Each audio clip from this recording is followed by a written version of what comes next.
ओ ठीक है। रिकॉर्डिंग चालू हो गई है। ओ ठीक है, तो अभी बंद कीजिए जब हमारा वार्ता चालू।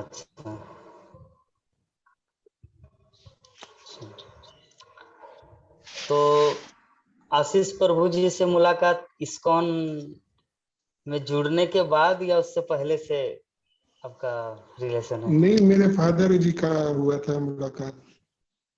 अच्छा। प्रभु जी जो गोपाल जी के प्रभु हैं, मतलब जो पिताजी हैं, वो आपसे मिले थे और आपने इनके पिताजी का नंबर मुझे दिया था। अच्छा, तो वो कहाँ है आपका पिताजी? है, बाजू में ही है। अच्छा, थोड़ा उनका दर्शन कराइए। हम्म, हम्म। हरे कृष्णा। कैसे हैं आप? सब अच्छे से। अच्छा, जो पुस्तक आपको दिया था भगवत गीता वगैरह वो सब थोड़ा बहुत पढ़े हैं ना? बस कब माया से मैं भटका रहता हूँ। थोड़ा जब अच्छा। चेतना आई तो पढ़ लेता हूँ। हम्म। अब कहाँ कहाँ उधर ध्यान जाता है। माया काया से, जाएंगे, कोई बात नहीं। अभी इस काया तरह माया में सत्संग भटका रहता है। वो तो रहेगा ही, क्योंकि ये जगत भौतिक जगत है, माया का जगत है, देवी धाम है। यहाँ पर तो जिसका राजधानी होता है उसका तो बोलबाला चलता ही है।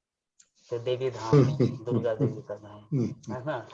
यहाँ पे हम लोग कितना ही शक्तिमान क्यों न हो, उनका जो नियम है, जैसे उदाहरण स्वरूप हमारे पास कुछ अलौकिक क्षमता हो सकती है, लेकिन जो सरकार का जो नियम है, जो कानून है, वो कानून का जो नियम वो बहुत सख्त है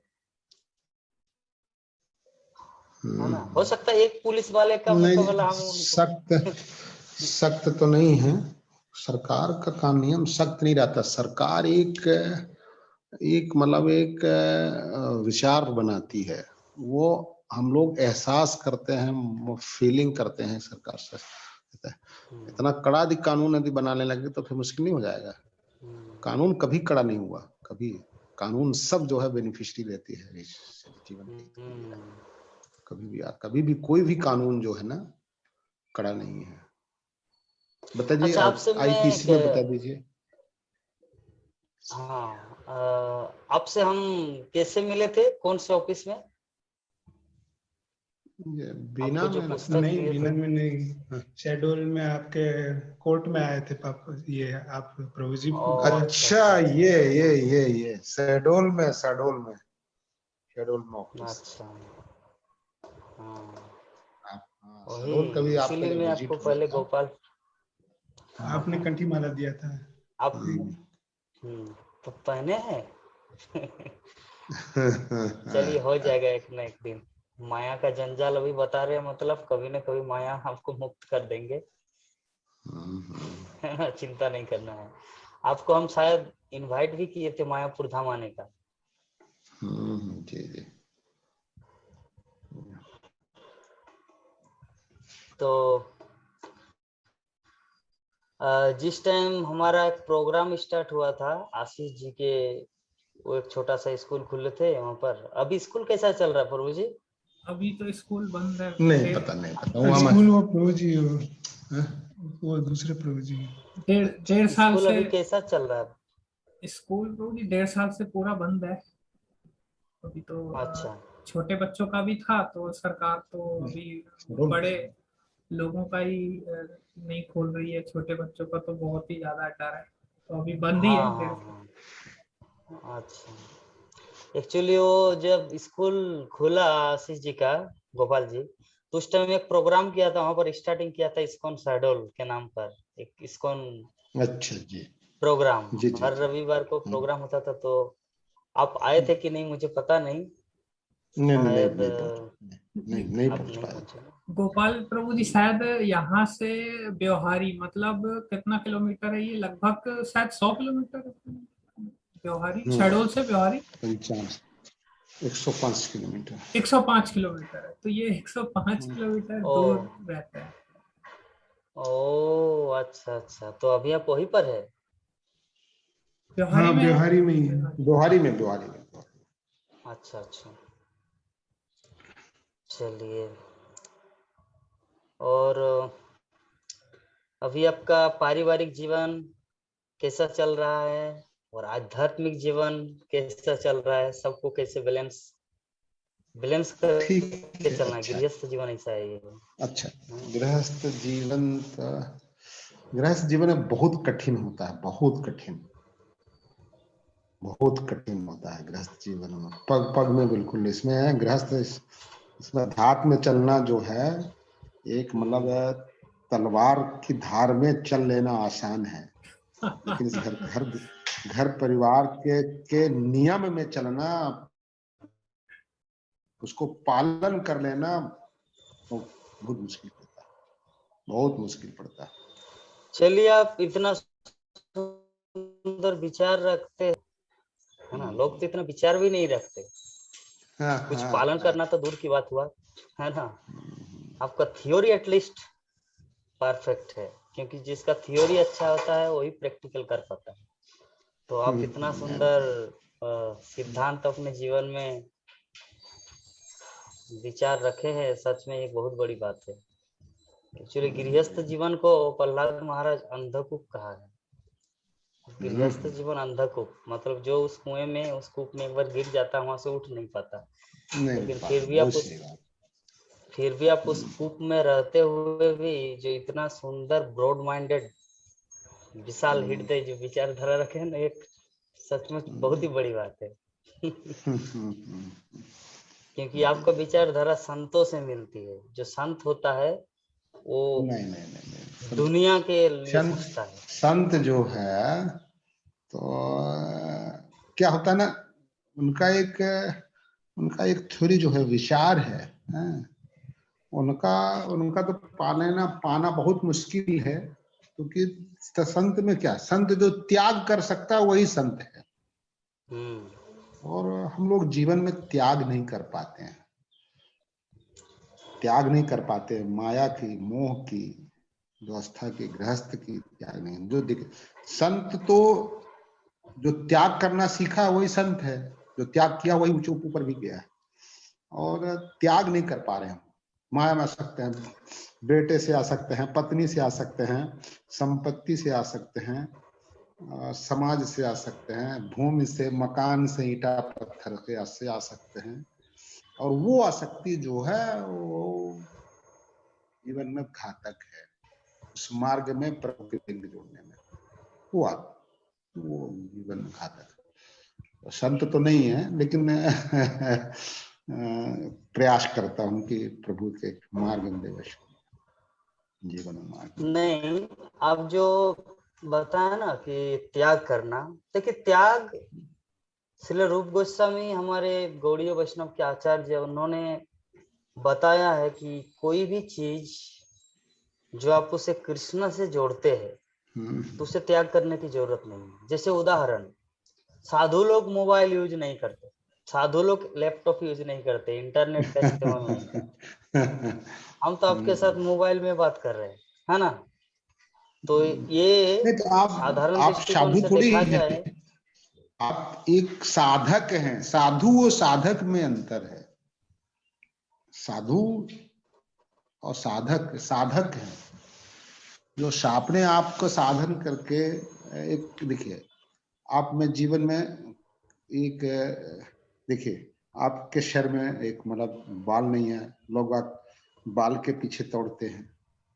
नहीं, एक चीज मतलब विचारधारा होती है कि हमारे ऐसे हम बाल कटिंग नहीं कराएंगे, ऐसा नहीं करेंगे, ये क्या है, और हम जाएंगे तो हमें कोई टकला कहेगा, ये सब चीजों के लिए। तो ये सब जो अपने मन को जो साध ले, और साध वही साध पाता है अपने जीवन में, जो किसी चीज पे मतलब जैसे जैसे क्या होता है, जीवा की लालच होती है आदमी के, मुझे ये चीज नहीं खाना, लहसुन प्याज नहीं खाना, त्याग ही तो है।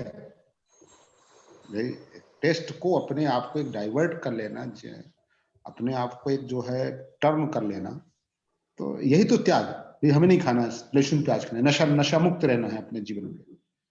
नहीं तो नशा ही जो है अपने जीवन को भटका देता है किसी भी तरह से। तो ये जब जो व्यक्ति त्याग नहीं कर पाता है वो साधक नहीं बन पाता और संत नहीं बन पाता।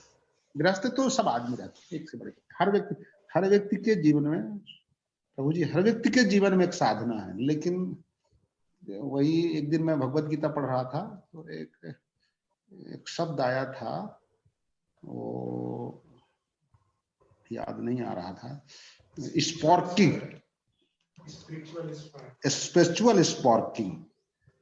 तो जिसकी स्पार्किंग होती है, हर व्यक्ति ईश्वर से जुड़ता है लेकिन स्पार्किंग करता रहता है, और जिसका जल गया, स्पार्किंग होना बंद हो गया, प्रभु से रिश्ता बन गया। और जिसका जो है नहीं बना तो ऐसे थोड़ा सा जला, थोड़ा सा हो गया, बुझता दिखता रहता है, और कहीं शॉर्ट सर्किट हो जाता है, पता चला फ्यूज हो गया। ये जीवन को ये है। देखिए गोपाल जी, ये जो आपका जो पहला प्रॉब्लम था कि मैं त्याग नहीं कर पा रहा हूँ, मोह माया जंजाल, ईंट पत्थर गुटी बाली सीमेंट ट्रैक्टर बेटा पति पत्नी, ये जो त्याग बोल रहे हैं, इसको अगर कोई भी चीज जो आपसे रिलेटेड है अगर उसको कृष्ण से जोड़े तो सबसे बड़ा साधक कहलाता है। और साधु और साधक में अंतर इतना है कि साधु का अर्थ होता है जो इस पथ में आया है, और साधक का मतलब होता है जो इस पथ, मतलब दोनों का एक ही अर्थ है, जो इसको प्रोग्रेसिंग कर रहे हैं अपने जीवन में। ठीक है ना? तो मुझे लगता है आप अति शीघ्र, आपके अंदर जब इतना एक्सपीरियंस, इतना अनुभव आ गए हैं जगत के बारे में, तो आप अपने जीवन में कुछ करके दिखाइए, यही हमारा प्रभु जी। नहीं करके दिखाने का मतलब उसको आपको क्या लेना भाव हुआ? आशा जी, हम आपको जो बताए कि कुछ करके दिखाए, इससे आप क्या भाव समझे? हाँ, करना तो पड़ेगा। करके दिखाने का मतलब जितना आप अपने जीवन में ज्ञान अनुभव आपके पास है कि उसको प्रैक्टिकली भक्ति में उसे जोड़ना है। जैसे कलियुग में क्या है, हरे कृष्ण महामंत्र का जप करना है, शास्त्रों का विधि विधान है, क्योंकि भगवान का नाम कीर्तन ही हम लोगों को इस जगत से उद्धार करेगा। कोई दूसरा मार्ग नहीं है, न ज्ञान न तपस्या न ध्यान, क्योंकि कलियुग में न ध्यान है न ज्ञान है न जोग मार्ग है। किसी के द्वारा आप पूर्णता को प्राप्त नहीं कर पाएंगे। एकमात्र हरे कृष्णा कृष्णा कृष्णा हरे हरे, हरे राम राम राम हरे। तो ये हरे कृष्ण महामंत्र का कीर्तन जो हम सबको उस अंतिम गंतव्य जिसे बोलते भगवत धाम, मोक्ष का धाम, वहां पे हम लोग जा सकते हैं। यही एक प्रोसेस है, क्योंकि भगवान श्री कृष्ण कलियुग में आए हैं चैतन्य महाप्रभु के रूप में। चैतन्य महाप्रभु आकर जगतवासी को हरे कृष्ण महामंत्र दिया, क्योंकि उन्होंने देखा इस कलियुग के लोग नियम पालन करना तो दूर की बात है, ध्यान योग साधना करना तो दूर की बात है, इतना सोएगा इतना खाएंगे, इसके पास समय ही नहीं है, तो क्या करेंगे? इसलिए चलते चलते हरे कृष्ण जप करो, बाथरूम में स्नान करते करते आप हरे कृष्ण का गाना गा सकते हैं। भगवान ने इतना कंसेशन, इतना छूट दिया है हम सबको, क्योंकि उनको पता है। पहले जैसे देखिए आप याद कीजिए अपने बीते हुए कल को, जिस टाइम आप परीक्षा दिए थे, मैट्रिक परीक्षा, माध्यमिक परीक्षा, उस समय कितना घंटा का परीक्षा था? 3 घंटा या 6 घंटा या 5 घंटा का? 2 घंटे का था। 2 घंटे का। अच्छा, उस समय का जो कड़ा नियम और अब में कितना सरलता आई है, इसको थोड़ा सा समझना। पहले कितना कठिन था। जब परीक्षा दे रहा था, एनुअल परीक्षा में दे रहा था, ऐसे थोड़ा सा पता नहीं कमर दुख रहा था, तो मैं पीछे तरफ है ऐसे थोड़ा सा ऐसे तेरा अपने सर को किया, तो सामने वाला टीचर ने मारा, धड़ाम से पीठ में मार दिया। वो आज मुझे आज भी याद है। उसको लगा कि ये चीटिंग कर रहे हैं, सामने वाले देख रहे हैं, जबकि नहीं था वो। कि नहीं, दाएं बाएं भी नहीं देख सकते। हाँ, तो मेरे बोलने का भाव यही था कि उस समय का जो परीक्षा कितना कठिन था, लेकिन अभी वर्तमान में बहुत सरल कर दिया गया। पहले जब आप स्कूल जाते थे का था और आपका सिस्टम है ना, पहले कितना शास्ति, कितना कष्ट देते थे, मतलब शासन, अनुशासन, लेकिन अभी अनुशासन, स्कूल में वो शासन कष्ट नहीं कहेंगे, अनुशासन ज्यादा करवाते थे पहले, डिसिप्लिन बहुत ज्यादा रखते थे। तो है ना, तो कम अभी वो करना। नहीं है, क्योंकि परिवर्तन हो रहा है ना समय, क्योंकि अभी लोग उतना अनुशासन में जो जितना, अगर उससे प्रेम करेंगे तो प्यार के द्वारा कुछ भी करवा सकते हैं उसके माध्यम से, लेकिन रूल्स एंड रेगुलेशंस ज्यादा अगर आप जम नियम देंगे ना तो कोई आपको फॉलो नहीं करेगा। इसीलिए भगवान श्री कृष्ण सोचा कि इन सबको एकमात्र हरे कृष्ण महामंत्र, मतलब प्रेम के द्वारा ही उद्धार किया जा सकता है, तब उन्होंने ये महामंत्र दिया। शायद आपको ये मंत्र पता होगा, आप थोड़ा एक बार बोलिए तो मेरे साथ। हरे कृष्णा कृष्णा हरे कृष्णा कृष्णा कृष्णा हरे हरे, हरे राम हरे राम, राम राम हरे हरे। ये मंत्र आपको तो पता होगा ना पूरा फुल? एक बार बोलिए तो। हाँ जी, बोलिए तो एक बार। हरे कृष्णा कृष्णा कृष्णा हरे हरे, हरे राम राम राम हरे। Very nice. 32 अक्षर का है। हाँ, 32 अक्षर, 16 नाम, 32 अक्षर। ये कलि संतरण उपनिषद में वर्णन है। इति षोडशकरी नाम कलि कल्मष नाशनम, मतलब कलि युग में यही 16 नाम, षोडशकरी नाम, यही 16 नाम जो व्यक्ति को कलि कल्मष नाशनम, कलि का जो कल्मष है, कल्मष का अर्थ होता है इतना पाप, क्योंकि अनजाने में भी हमारे द्वारा पाप होता है। आप मच्छर मारते हैं ना, ये सुनो, मारते हैं, मैं भी मारता हूँ मच्छर जब है ना, ये सच्चाई है।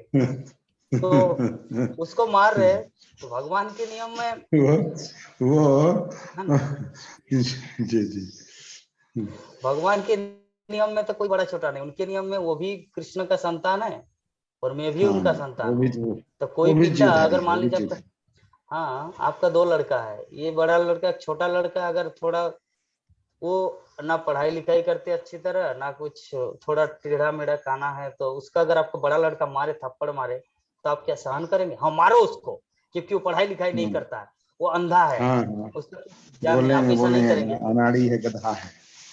हाँ नहीं, वो प्यार की बात अलग है, प्यार से शासन करना अलग है। मैं बोल रहा हूँ अगर वो ईर्षा रहित आपका बड़ा लड़का अगर उनको मारे तो आप क्या सहन कर पाएंगे? नहीं ना। नहीं। तब तो उसी प्रकार भगवान की नजर में एक मच्छर का भी उतना ही स्थान है जितना कि हमारा, इसीलिए, लेकिन हम लोग मार देते हैं मच्छर को फटाक से, तो मर जाता है, तो उसका पाप तो लगता ही है। किंतु ये जो हरे कृष्ण महामंत्र है, ऐसा है कि महामंत्र के बल से वो पाप से हम लोगों को छुटकारा मिलता है। लेकिन इसका मतलब ये नहीं, इसमें 10 नाम अपराध है, उनमें से एक है नामनाथ बलादि जैसे पाप बुद्धि, जिसका अर्थ होता है कि नाम के बल पर पाप आचरण करना।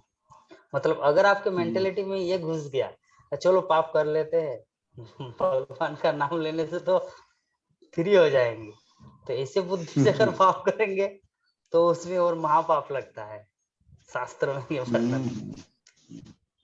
जैसे क्रिश्चियन लोग करते हैं, उदाहरण क्रिश्चियन लोग पूरा सप्ताह पाप करते हैं और शनिवार के दिन में जाके हाथ जोड़ के बोलते कि हे प्रभु मैंने इतना गलती किया, मैं और ये आगे नहीं करूंगा, तो हमें क्षमा करें, तो बोल के चले आते, फिर रविवार से स्टार्ट करता है पाप करना। तो क्या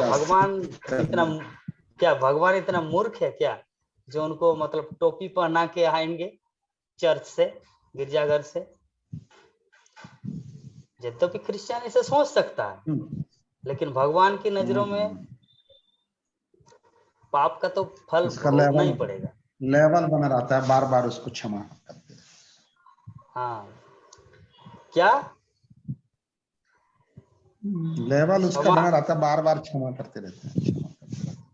नहीं, लेकिन भगवान तो क्षमा नहीं करेंगे ना, भगवान क्षमा नहीं करेंगे। वो मन में सोच सकता है। कबूतर की आंख बंद करने, एक कहावत है ना कि कबूतर की आंख बंद करने से बिल्ली भाग नहीं जाती। कहने का मतलब, मान लीजिए कबूतर कुछ दाना चुग रहा है, ठीक है, कबूतर दाना चुग रही है और वहां पे एक बिल्ली आ गई, तो कबूतर आंख बंद करके बोला कि बिल्ली भाग गई, तो क्या बिल्ली भागेगी? बिल्ली उसको खाएगी। तो उसी प्रकार भगवान का जो नियम है, प्रकृति का जो नियम है, क्रिश्चियन लोग जितना भी सोचे कि चलो हम पाप किए, गिरजाघर में तो हम हर शनिवार जाते हैं, थोड़ा सा भगवान को हाथ जोड़कर बोलते हैं कि हे गॉड, हो Jesus Christ, please forgive us this all weeks my sinful activity, बोल सकते हैं, पर संभव नहीं है। भगवान का लॉ, प्रकृति का नियम बहुत कठोर है।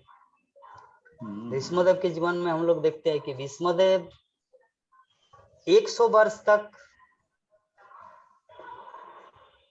100 जन्म, पहले जन्म में वो वसु था भीष्मदेव का, तो 100 इस तरह एक जन्म हुआ, फिर एक जन्म हुआ, इस तरह करके 100 जन्म के बाद भीष्मदेव का जब जन्म मिला, तब अर्जुन ने उसको बाण से सरसज्जा में लिटा दिया।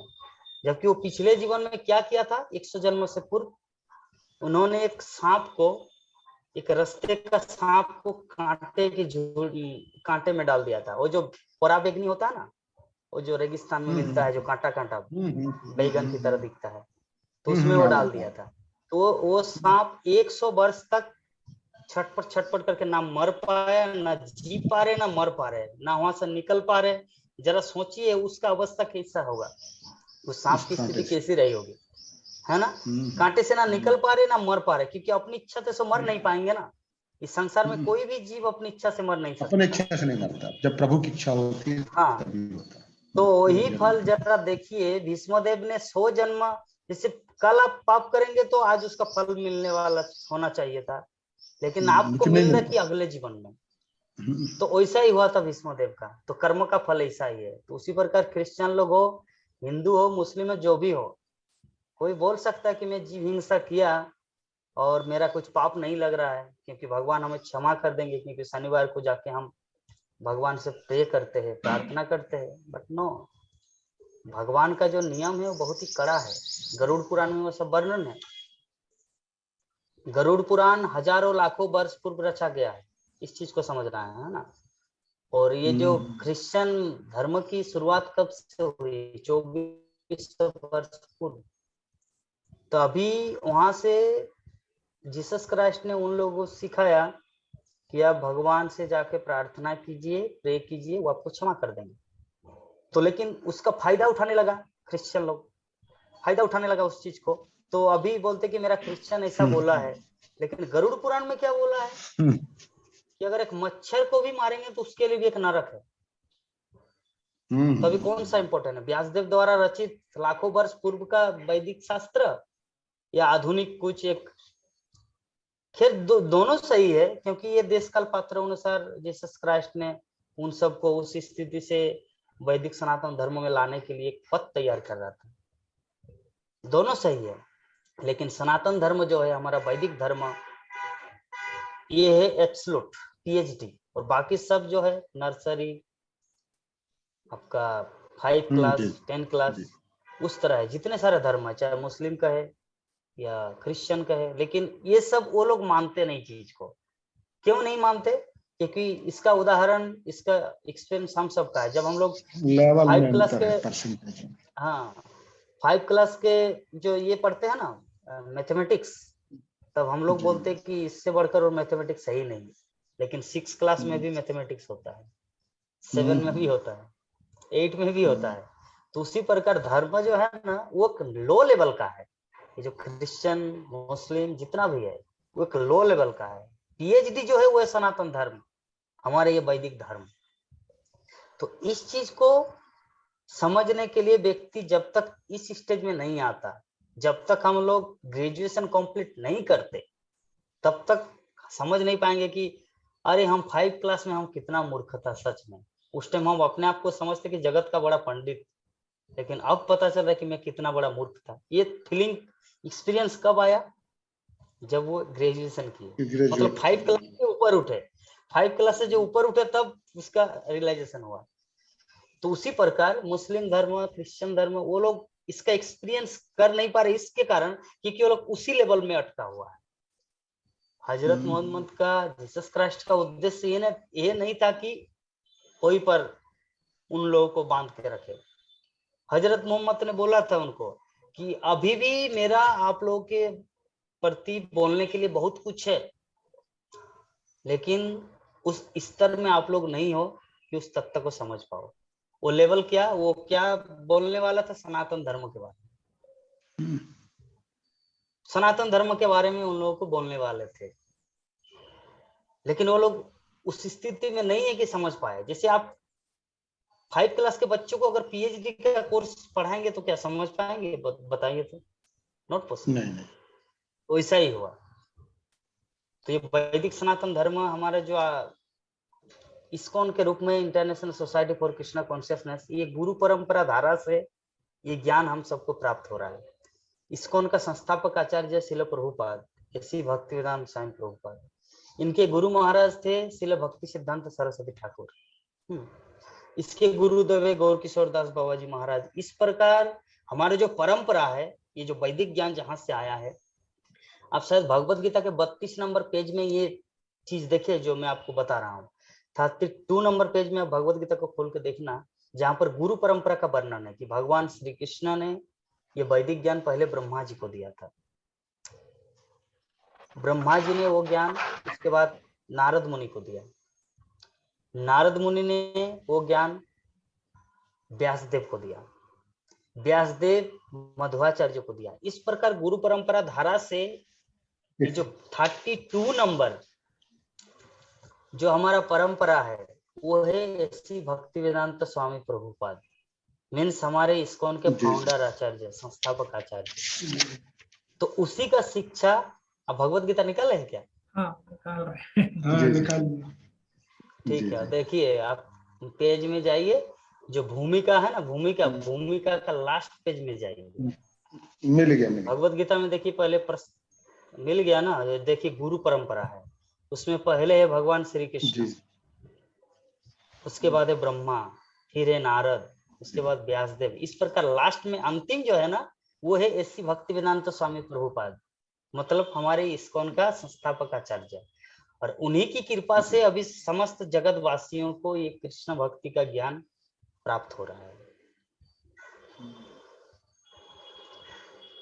तो गोपाल जी, हम उम्मीद करेंगे आप एक श्लोक का पाठ कीजिए। तो उसमें जो पहला श्लोक है, धर्म क्षेत्र कुरुक्षेत्र, जब पुस्तक आपके पास है ही तो हम लोग थोड़ा डिस्कस करेंगे उसमें। धृतराष्ट्र उवाच धर्म क्षेत्रे कुरुक्षेत्रे समवेता युक्त सह श्रवः मामकाः पांडवाश्चैव किम कुर्वत संजय। जी, अनुवाद पढ़िए। किम कुर्वत संजय जी। धृतराष्ट्र ने कहा, हे संजय, धर्म भूमि कुरुक्षेत्र में युद्ध की इच्छा से एकत्र हुए मेरे तथा पांडु के पुत्रों ने क्या किया। तात्पर्य, भगवद गीता एक बहुपठित आस्तिक विज्ञान है जो गीता महात्म्य में सार रूप में दिया हुआ है। इसमें यह उल्लेख है कि मनुष्य को चाहिए कि वह श्री कृष्ण के भक्त है, में कोई झिझक नहीं हुई। अब दृष्टमुनि कुरुक्षेत्र की युद्ध भूमि में पांडवों का पक्ष ले रहा था और द्रोणाचार्य से जो कला सीखी थी उसे के आधार पर उसने यह व्यूह रचना की थी। दुर्योधन ने द्रोणाचार्य की इस दुर्बलता की ओर इंगित किया जिससे वह युद्ध से सजग रहे और समझौता न करे। इसके द्वारा वह द्रोणाचार्य को यह भी बताना चाह रहे थे कि कहीं वो अपने प्रिय शिष्य पांडवों के प्रति युद्ध में उदारता न दिखा बैठे। विशेष रूप से अर्जुन इसका अत्यंत प्रिय व तेजस्वी शिष्य था। दुर्योधन ने भी चेतावनी दी थी कि युद्ध में इस प्रकार की उदारता से हार हो सकती है। मतलब दुर्योधन खुद इस बात को स्वीकार करने लगा। से संशय कर रहा है ये। जी कंप्लीट हो गया जी। अच्छा कंप्लीट हुआ ना। तो यही है जी, भगवत गीता। भगवत गीता एक आस्तिक विज्ञान है। और यहाँ पर जो शब्द है कि धर्म क्षेत्र कुरुक्षेत्र, कुरुक्षेत्र क्या है? वो धर्म का क्षेत्र है। धर्म का मतलब जहाँ पर क्या करना चाहिए क्या नहीं करना चाहिए, कौन अच्छा है क्या बुरा है, उस सब का जो विभेद करता। धर्म क्षेत्र कुरुक्षेत्र समवेता जुजुत्सव, मतलब सभी एक साथ मिलकर। पांडु तथा कौरव, धृतराष्ट्र ने पूछा संजय को कि मामका पांडवश्चैव। तो यहाँ पर धृतराष्ट्र अपने पुत्र को मामका बता रहे। मामका मतलब मेरा, और पांडवश्चैव मतलब पांडव। मतलब जरा सोचिए धृतराष्ट्र का मनोभाव कितना नैरो माइंड था, क्योंकि वो अपने इससे हम लोग को पता चलना चाहिए कि पांडव कौन है, मतलब पांडु कौन थे, उनका अपना भाई। धृतराष्ट्र का भाई है पांडु, और एक भाई है विदुर, तो वो लोग 3 भाई है। तो तुरंत मतलब कलियुग होने से पहले ही द्वापर युग में ये कली का प्रभाव था धृतराष्ट्र के अंदर कि मामा का पांडव से, तो मतलब मेरे पुत्र। दुर्योधन हुआ मेरे पुत्र, और पांडव और अर्जुन नकुल सहदेव ये लोग हुआ पराया, पांडव से मतलब मेरे भाई के पुत्र। तो इसी से धृतराष्ट्र की अज्ञानता का प्रतीक चिन्ह है। और ऐसे में शास्त्रों में आता है कि धृतराष्ट्र का अर्थ क्या है? धृतराष्ट्र शब्द का अर्थ होता है धृत मीन्स पकड़ना, अच्छी तरह पकड़ना, और राष्ट्र का अर्थ होता है नेशन मीन्स कंट्री, मतलब वो हस्तिनापुर राज्य। तो उसको जिसका क्वालिटी नहीं है बट स्टिल उसको पकड़े हुए, दैट इज कॉल्ड धृतराष्ट्र। योग्यता अनुसार समझ गए ना। जैसे कुछ कुछ नेता हम लोगों को देखने को मिलता है वर्तमान में जिसके कुछ क्वालिटी नहीं है, इवन इंग्लिश भी बोलना नहीं आता, लेकिन बन जाते इतना बड़ा मंत्री। तो खैर, तो इससे ही ये जो सिस्टम ये पहले से था। हाँ, तो ये धृतराष्ट्र मामा का पांडव से किम कुरुबत संजय, मतलब वो ऐसा क्यों पूछा? धृतराष्ट्र ने संजय को ऐसा क्यों पूछा? उसके पूछने का कारण यही था कि उन्होंने देखा वो जगह जो है वो धर्म का क्षेत्र है। कुरुक्षेत्र कोई अधार्मिक जगह नहीं है, वो धर्म का क्षेत्र है। और धर्म का क्षेत्र में वही व्यक्ति विजयी होता है जो धार्मिक हो, और पांडव तो पहले से ही धार्मिक है, बचपन से ही। इसीलिए उनका डर बना हुआ था, भय बना हुआ था, कहीं धर्म क्षेत्र में जाकर मेरे पुत्र असुविधा में, किसी प्रॉब्लम में न फंसे हो। और दूसरी बात, उनका और एक दूसरा डाउट था ये कि कहीं धर्म क्षेत्र के प्रभाव से उनका मन बदल न गया। बदल जाते हैं ना, अच्छा ठीक है अर्जुन आप लोग मांग रहे 5 गांव, अच्छा ठीक है 10 गांव दे दिया। मतलब धृतराष्ट्र का अभिप्राय ये नहीं था। धृतराष्ट्र बोले कि कुछ भी हो पांडवों को कुछ नहीं देना। जिस तरह दुर्योधन खराब व्यक्ति थे ना, उससे भी बड़ा भयंकर था धृतराष्ट्र। धृतराष्ट्र के कारण ही तो इतना बड़ा, दुर्योधन से भी बड़ा। हाँ यस, दुर्योधन को तो हम लोग कली का स्वरूप मानते हैं क्योंकि कली का अवतार है, लेकिन उससे भी बड़ा विश्वासघात करने वाला व्यक्ति है धृतराष्ट्र। पांडु जब वन चला गया, हाँ पांडु राजा ने सब कुछ समझा दिए थे उनको। हाँ, समझाने के बावजूद भी नहीं समझता। भीष्मदेव समझाए, विदुर ने समझाए, लेकिन किसी की बात को मानने वाला नहीं है धृतराष्ट्र। इसीलिए तो उनका नाम है धृतराष्ट्र। प्रभु जी बोलता है, बोलो क्या करें बेटा मेरा कहना मानते नहीं। लेकिन वो खुद ही सबसे बड़ा ये नहीं सोचता है कि मैं खुद ही पकड़ा हूं, मैं खुद ही नहीं कहना मानता हूँ, तो हम दूसरा बेटा क्या मानेंगे। तो जैसे देखते हैं हम लोग, जब वारणावर्त में भेजा गया 5 पांडव को कुंती माता सहित, जो लाक्षागृह में जलाने के लिए, तो धृतराष्ट्र को दुर्योधन जाके ऐसा पॉइंट किया कि पिताजी हम लोग चाहते हैं कि इस बार उनकी माँ भी साथ में जाए। इसमें तो हर साल हम लोग जाते वारनावत, जैसे पिकनिक मनाने होता है ना वैसे ही घूमने के लिए। तो वो अपनी माता को लेकर, ताकि पूरा वंश जलकर राख हो जाए। दुर्योधन का यही प्लान था, पूरा वंश, पूरा कुंती माता से लेकर 5 पांडव जलकर राख हो जाए। तो ये जो धृतराष्ट्र ये सब कुछ जानते हैं, दुर्योधन इतना कुछ दोष कर रहे, इतना कुछ गलती कर रहे, मिठाई खिलाकर भीम को मारने का प्रयास कर रहे जो अंदर में विष, लेकिन फिर भी जानने के बावजूद भी धृतराष्ट्र अपने बेटे को समझा नहीं रहे कि ऐसा मत करो, ये पाप है। तो जैसा बाप वैसा बेटा, है ना। बाप पापी था, जिसके कारण बेटा भी सबसे बड़ा महापापी हो। तो इसीलिए उनका डर था। कुरुक्षेत्र के मैदान में जब युद्ध हो रहा है तो 2 डर। पहला डर ये कि दुर्योधन मर न जाए, क्योंकि वो तो अधार्मिक है और वहां पे धर्म की जय होती है। दूसरी बात, वो धर्म की जगह के जैसे परिवेश अनुसार व्यक्ति का मन बदल जाता है ना। जैसे मान लीजिए अभी आप घर गृहस्थ में फंसे हुए हैं, बोले कि कहाँ प्रभु जी माया में फंसे हुए हैं, कहाँ संत की भावना। लेकिन यही आप ही को अगर वृंदावन धाम भेजा जाए तो आपका विचार पूर्ण रूप से वहां पे लग जाएगा। क्यों? क्योंकि आपकी अंतरात्मा जो है ना, वो पूर्ण रूप से भगवान के धाम में लग गया है। जस्ट आप यहाँ पे फंसे हुए हैं। जैसे कोई क्वालिफाइड व्यक्ति, उसके पास, जैसे उदाहरण स्वरूप जो 11 क्रिकेट प्लेयर है हमारे देश में, तो क्या और कोई क्रिकेट प्लेयर नहीं है? और भी और है, बहुत सारे है ना, और भी है। और वो ऐसा नहीं कि वो जो 11 लोग खेलते हैं और बाकी जो खेल रहे जगत में वो लोग, उन लोगों को नहीं आता, वो लोग को भी आता, लेकिन वो लोग रिकॉग्नाइज हो चुके हैं, है ना। ठीक है, वो लोग जस्ट वहां पे एक इस्टेब्लिश्ड हो चुके हैं।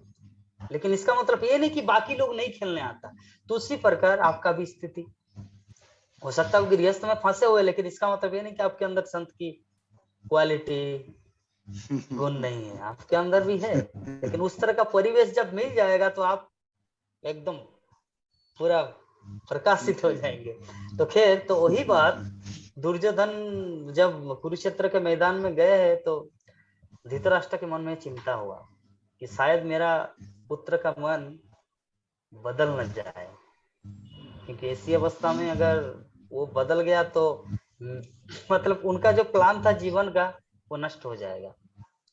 यही है धर्म क्षेत्र कुरुक्षेत्र समवेता जुजुत्सव मामका पांडवस्यैव किं कुरुवत संजय। ये संजय उन्होंने क्या किया, तो यही से भगवत गीता का प्रारंभ होता है। जी।